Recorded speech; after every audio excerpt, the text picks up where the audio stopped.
Devlet karşılıyor ama sigortalıdır aslında. Siz de ödüyorsunuz.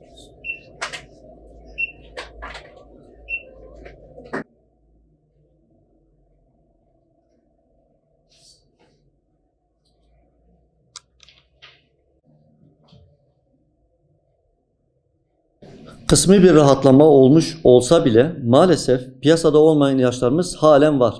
Bizler eczacı olarak halkımızın ilaca kesintisiz bir şekilde ulaşması için ilaç ve eczacılık hizmeti vermeye çalışıyoruz.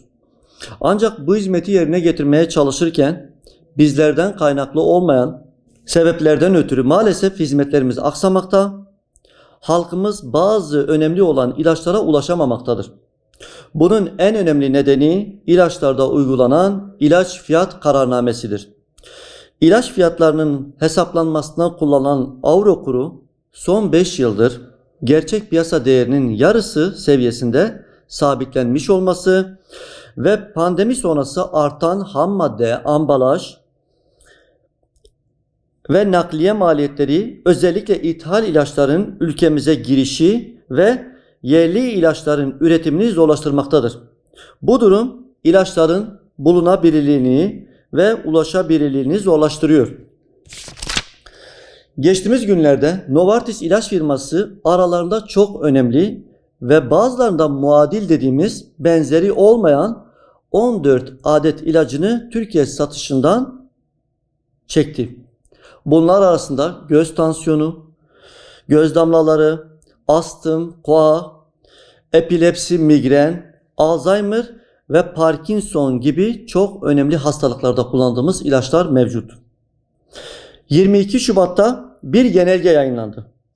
Bu kararnamede mevcut euro kurunun aynı şekilde 2024 yılında da devam edeceği açıklandı. Kararnameden önce ilaçlarda bir zam yapılmıştı.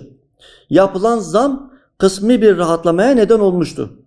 %20'lerin üstünde olan yoklarımız önce %15'lere hatta %10 seviyelerine kadar gerilemişti. %10'lar bile bizler için yüksek bir rakam. Yani yaklaşık her 10 ilaçtan birini maalesef bulamıyorduk. Bizler bu oranın %5'lerin altına inmesini beklerken son yayınlanan kararname ile 2024 yılının maalesef çok daha zor geçeceğini öngörüyoruz. Bizler bu sorunun köklü bir çözüme kavuşmasını istiyoruz. Bunun için dışa bağımlılığı azaltarak yerli ilaç firmalarının güçlendirilmesi ve desteklenmesi gerekir. Yine acil bir şekilde tüm paydaşların, firmaların, depoların ve biz eczacıların kabul edeceği bir ilaç fiyatlandırılmasına geçilmesi gerekiyor. Ülkemizde hem sağlığa hem de ilaca ayrılan bütçenin artırılmasını bekliyoruz.